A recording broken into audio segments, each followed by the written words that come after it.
ഇരട്ടക്കൊലപാതകത്തിന്റെ നടുക്കം വിട്ടുമാറാതെ നെന്മാറ എന്ന ആ നാട്. നെന്മാറയിലേക്ക് കൊല്ലപ്പെട്ടവരുടെ മൃതദേഹം എത്തിക്കുമ്പോൾ അതിവൈകാരികമായ രംഗങ്ങളാണ് കാണാൻ കഴിഞ്ഞത്. സുധാകരന്റെയും അമ്മ ലക്ഷ്മിയുടെയും മൃതദേഹം വീട്ടിലേക്ക് എത്തിച്ചു നേരത്തെ. അവിടെ നിന്നുള്ള സംസ്കാര ചടങ്ങുകളുമായി ബന്ധപ്പെട്ട ദൃശ്യങ്ങൾ, വീട്ടിൽ രണ്ടുപേർക്കും അന്തിമോപചാരം അർപ്പിക്കുന്ന ബന്ധുക്കളുടെയും അലമുറയിട്ട് കരയുന്ന സുധാകരന്റെ മക്കളുടെയും ദൃശ്യങ്ങളാണ് കാണാൻ കഴിയുന്നത്. ഇപ്പോൾ മൃതദേഹം സംസ്കാരത്തിനായി കൊണ്ടുപോയിരിക്കുകയാണ്, ശ്മശാനങ്ങളിലേക്ക് എത്തിച്ചിരിക്കുകയാണ് മൃതദേഹങ്ങൾ. അല്പസമയത്തിനകം തന്നെ രണ്ടിടങ്ങളിലായി ഈ സംസ്കാര ചടങ്ങുകൾ പൂർത്തീകരിക്കുമെന്നാണ് അറിയാൻ കഴിയുന്നത്. ശ്യാം പ്രസാദ് ഉത്തമൻ ചേരുന്നുണ്ട്. ശ്യാം, മൃതദേഹങ്ങൾ ശ്മശാനത്തിലേക്ക് എത്തിച്ചുവോ?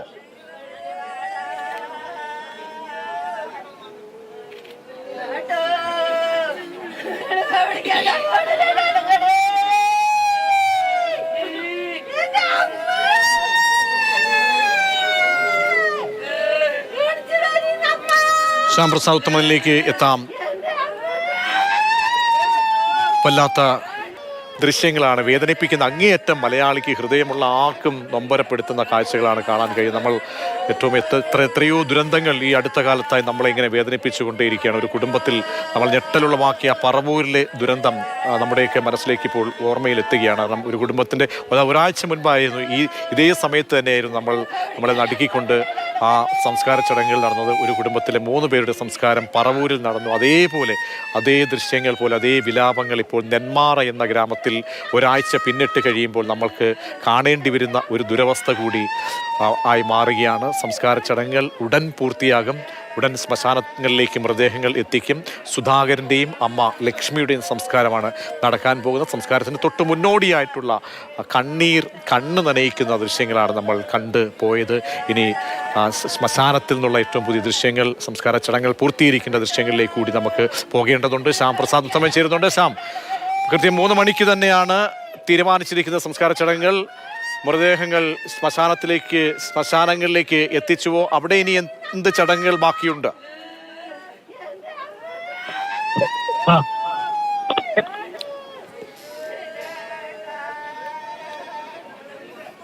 മാതാവ് ലക്ഷ്മിയുടെയും മൃതദേഹങ്ങൾ ഇപ്പോൾ 2 ശ്മശാനങ്ങളിലേക്കാണ് കൊണ്ടുപോകുന്നത്. ഇലവഞ്ചേരി, അതോടൊപ്പം തന്നെ വക്താവ് എന്നീ 2 ശ്മശാനങ്ങളിലേക്കാണ് ഇപ്പോൾ യാത്ര തിരിച്ചിരിക്കുന്നത്. ഇതിൽ 2 പേരുടെ മൃതദേഹങ്ങളും വീട്ടിൽ കൊണ്ടുവന്ന് വെച്ചപ്പോൾ വലിയ ഒരു ജനക്കൂട്ടം, അതോടൊപ്പം തന്നെ ബന്ധുക്കൾ, ആ 2 പെൺമക്കളുടെയും കരച്ചിൽ ാൻ പോലും കഴിയാത്ത അവസ്ഥയായിരുന്നു. അവർക്ക് ഇനി ഒരുത്തമില്ല എന്നാണ് ഏറ്റവും പ്രധാനപ്പെട്ട കാര്യം. അവരുടെ എല്ലാമായ അച്ഛനെയും മുത്തശ്ശിയെയും 1 ദിവസം കൊണ്ട് കൊലപ്പെടുത്തിയിരിക്കുന്നു. അമ്മയുടെ കൊലപാതകി തന്നെ കൃത്യം ചെയ്തിരിക്കുന്നു എന്നതാണ് അവരെ സംബന്ധിച്ചിടത്തോളം ഏറ്റവും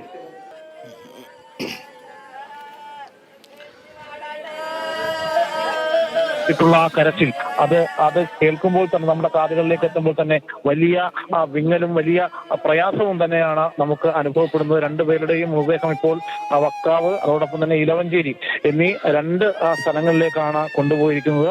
ഇതൊരു നാട്ടിൻപുറമാണ്. ഈ നാട്ടിൻപുറത്തെ ഈ ശ്മശാനത്തിൽ ഒരേ സമയം ഒരു മൃതദേഹം മാത്രമാണ് സംസ്കരിക്കാൻ കഴിയുകയുള്ളൂ. അതുകൊണ്ടാണ് അത്തരം 2 ഇടങ്ങളിലായിട്ട് അവർക്ക് സംസ്കാരങ്ങൾ ഒരുക്കിയിരിക്കുന്നത്. MP, അതോടൊപ്പം തന്നെ MLA ഉൾപ്പെടെയുള്ള ആളുകൾ എല്ലാവരും തന്നെ ആ വീട്ടിലേക്ക് എത്തിയിരുന്നു. വലിയ രീതിയിൽ ജനം തടിച്ചുകൂടിയിരുന്നു. അവിടെ തടിച്ചുകൂടിയ ആളുകളെല്ലാം തന്നെ വിങ്ങിപ്പൊട്ടുന്ന ഒരു സാഹചര്യം തന്നെയാണ്. അവരുടെ കൂട്ടത്തിൽ ഒരാളെ പെട്ടെന്ന് അപ്രത്യക്ഷ 2 പേരെയാണ് പെട്ടെന്ന് ഇല്ലാതാക്കിയത്. അതും ഒരു കൊലപാതക കേസിൽ ജയിലിൽ പോയി ജാമ്യത്തിലിറങ്ങിയ പ്രതി.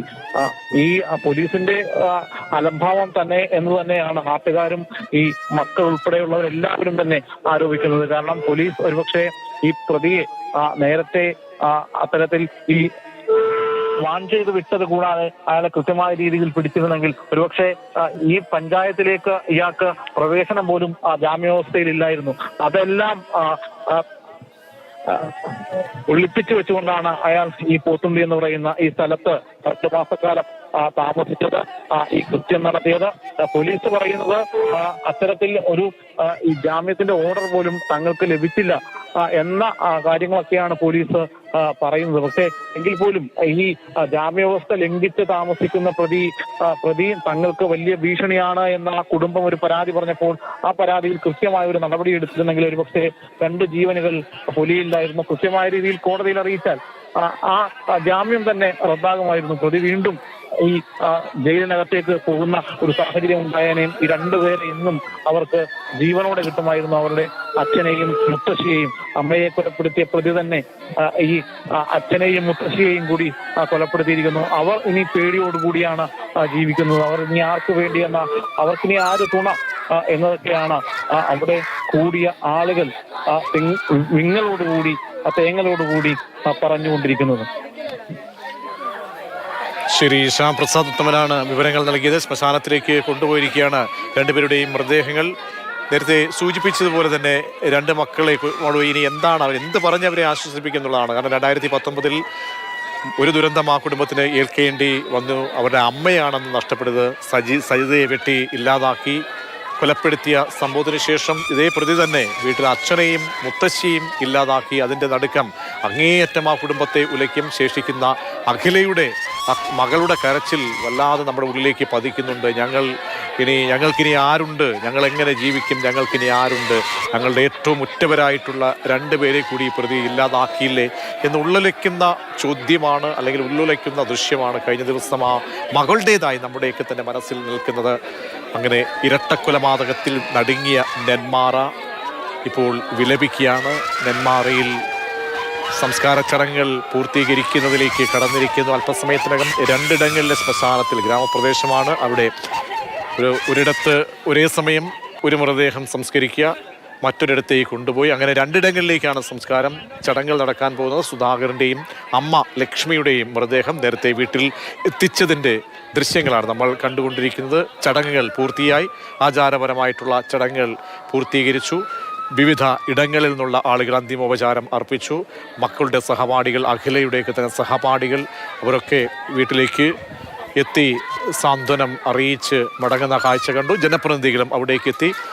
നാടിനെ നടുക്കിയ സംഭവമാണ്. അവിടേക്ക് സുധാകരനെയൊക്കെ നേരിട്ടറിയാവുന്ന അല്ലാത്തവരുമായ ആളുകളൊക്കെ ഇന്നലെ ഈ സംഭവം അറിഞ്ഞത് മുതൽ ആ വീടുകളിലേക്ക് എത്തുന്നുണ്ടായിരുന്നു. പോലീസ് ഇതേ സമയം തന്നെ ഇന്ന് ചന്ദ്രാമര എന്ന ആ കൊടും കൊലയാളിയെ, കുറ്റവാളിയെ തിരഞ്ഞുള്ള നടപടികൾ മുന്നോട്ട് കൊണ്ടുപോവുകയാണ്. പ്രതിക്കായി വല വിരിച്ച് സംസ്ഥാനത്തും മറ്റ് അയൽ സംസ്ഥാനങ്ങളിലുമൊക്കെ തന്നെ പോലീസ് വിശദാംശങ്ങൾ അറിയിച്ചിട്ടുണ്ട്. അവിടെയൊക്കെ തന്നെ പരിശോധന നടക്കുകയും ചെയ്തുകൊണ്ടിരിക്കുന്ന സമയത്താണ് ഇപ്പോൾ സംസ്കാര ചടങ്ങുകൾ പൂർത്തീകരിക്കപ്പെടുന്ന അത്യന്തം വൈകാരികമായ കാഴ്ചകളാണ് ആ ഗ്രാമത്തിൽ നിന്നും നമുക്ക് കാണാൻ കഴിയുന്നത്. അപ്രതീക്ഷിതമായി എത്തിയ 2019 ഒരു സ്ത്രീയെ വെട്ടിനുറുക്കി ഇല്ലാതാക്കുന്നു എന്ന വാർത്ത ഗ്രാമത്തെ നടുക്കിയതാണ്. അതേ സംഭവം തനിയാവർത്തനം 5 വർഷം പിന്നിട്ട് കഴിയുമ്പോൾ ആ നാട്ടിൽ വീണ്ടും ഉണ്ടാകുന്നു. ആ നാട്ടിലെ ആളുകൾക്ക് വീണ്ടും ഒത്തുചേർന്ന് ഒരു കറുത്ത ദിനമായി കണ്ട് വിലപിച്ച് മടങ്ങേണ്ടി വരുന്ന കാഴ്ചയാണ് ആ ഗ്രാമത്തിൽ കാണാൻ കഴിയുന്നത്. അല്പസമയത്തിനകം തന്നെ സംസ്കാര ചടങ്ങുകളിലേക്ക് കിടക്കും. 2 ശ്മശാനങ്ങളിലായിട്ടാണ് അമ്മയ്ക്കും മകനും ചിത ഒരുക്കിയിരിക്കുന്നത്. രണ്ടുപേരുടെയും ചേതനേറ്റ മൃതശരീരം കണ്ട് ഉള്ളുലഞ്ഞ് അവസാനമായി ഒരു മുത്തം നൽകാൻ വേണ്ടി മക്കളെത്തുന്നതിൻ്റെയും ബന്ധുക്കളെത്തുന്നതിൻ്റെയും ഉള്ളുലയ്ക്കുന്ന വേദനയുടെ കാഴ്ചകളാണ് കാണാൻ കഴിയുന്നത്. അങ്ങനെ പ്രതിയായ ചെന്താമര കൃത്യം നടത്തി, അവിടെ കൊലവിളി നടത്തി, കൊലയാളിയായി അങ്ങനെ താണ്ഡവമാടി ഒരു കുടുംബത്തെ മുച്ചോട് മുടിച്ച് ഇല്ലാതാക്കി മടങ്ങുകയും ചെയ്തു. ആ ഗ്രാമത്തെ സംബന്ധിച്ചോളം ഞെട്ടൽ ഇപ്പോഴെങ്ങും വിട്ടുമാറില്ല. കാരണം 2019 ഇങ്ങനെ ഒരു കൃത്യം നടന്നതിൻ്റെ ഞെട്ടലും സംസാരവും ഒക്കെ തന്നെ നാട്ടിൽ ഇപ്പോഴും നടന്നുകൊണ്ടേയിരിക്കുന്ന സമയത്ത് തന്നെയാണ് ഈ കൊലയാളി വീണ്ടും അവിടേക്ക് അവിടേക്ക് നാട്ടിലേക്ക് എത്തപ്പെടുന്നതും 2 കൊല കൂടി നടത്തുകയും ചെയ്തിരിക്കുന്നത്. അപ്പോൾ ഗ്രാമവാസികളെ സംബന്ധിച്ചോളം ഒരു മാരി പോലെ, ഒരു വൈറസ് പോലെ, ഒരു ഭീതിയായി മാറുന്ന ഒരു വ്യക്തിയായിരുന്നു ചെന്താമര. പലരെയും കൊലപ്പെടുത്തും, പലർക്ക് നേരെയും കൊലവിളി നടത്തിയ വ്യക്തിയാണ്. അപ്പോൾ ഈ വന്നുകൂടിയിരിക്കുന്ന ആളുകളെയൊക്കെ സംബന്ധിച്ചോളം അവരുടെയൊക്കെ ഉള്ളിൽ ഭയപ്പാടാണ്. പ്രതി ഇനിയും പിടികൂടാൻ കഴിഞ്ഞിട്ടില്ല. സമയം 24 മണിക്കൂർ പിന്നിട്ട് കഴിയുകയാണ്. എവിടെയാണ് പ്രതിയുള്ളത്? ഏത് നിമിഷവും പ്രതി ആരുടെയും മുന്നിലേക്ക് എത്തിയേക്കാം. അങ്ങനെ ഭയപ്പാടോടുകൂടി കഴിയുന്ന ആളുകളാണിപ്പോൾ ആ വീട്ടിലേക്ക് ഒത്തുകൂടി നഷ്ടപ്പെട്ടു പോയ ജീവനുകൾക്ക്, ഇല്ലാതായ ആളുകൾക്ക് അന്തിമോപചാരം അർപ്പിച്ചിരിക്കുന്നത്. അന്തിമോപചാരം അർപ്പിച്ച ശേഷം മതപരമായിട്ടുള്ള, ആചാരപരമായിട്ടുള്ള ചടങ്ങുകളൊക്കെ തന്നെ പൂർത്തീകരിച്ച് മൃതദേഹം ഇപ്പോൾ ശ്മശാനത്തിലേക്ക് എത്തിച്ചിരിക്കുകയാണ്. അല്പസമയത്തിനകം തന്നെ രണ്ടുപേരുടെയും ശരീരങ്ങൾ 2 ഇടങ്ങളിലായി, അമ്മയുടെയും മകൻ്റെയും ശരീരങ്ങൾ ചിതയിലേക്ക് എടുക്കും. ആചാരപരമായിട്ട് മറ്റ് അന്തിമോപചാരം അർപ്പിക്കേണ്ടി വരുന്നത് ആ കുഞ്ഞ് മക്കൾക്കാണ്. പിതാവിന് വേണ്ടി ചിതയിൽ മറ്റ് ക്രിയകൾ നടത്തേണ്ടി വരുന്ന വല്ലാത്തൊരു ദുരവസ്ഥ ആ മകളുടെ മുഖത്ത് നിന്ന് നമുക്ക് കാണാൻ കഴിയേണ്ടി വരുന്നു എന്നുള്ളത് നമ്മെ വല്ലാതെ ചിന്തിപ്പിക്കുകയും വേദനിപ്പിക്കുകയും ചെയ്യുന്ന കാഴ്ചയാണ്. അങ്ങനെ വെള്ളത്തുണിയിൽ പൊതിഞ്ഞ് അച്ഛൻ്റെ മൃതദേഹം അവസാനമായി ഒരു മുത്തം കൊടുക്കാൻ വേണ്ടി അവിടെ എത്തിക്കുമ്പോൾ മകൾ വിലപിക്കുന്ന കാഴ്ച, അത് നമ്മൾ പറഞ്ഞറിയിക്കുക എന്നത് വല്ലാത്തൊരു പ്രയാസമാണ്. ഇനി അടുത്ത കർമ്മം എന്നത് ചിതയിലേക്ക് തീ കൊളുത്തുക എന്നുള്ളതാണ്. അതിനും കർമ്മങ്ങൾ ചെയ്യാൻ ശേഷിക്കുന്നത് ഈ മക്കൾ രണ്ടുപേരുമാണ്. അഖിലയുടെ നിലവിളിയാണ് നമ്മെ വല്ലാണ്ട് നമ്മുടെ മനസ്സിലേക്ക് ഇങ്ങനെ വേദനിപ്പിക്കുന്നത്.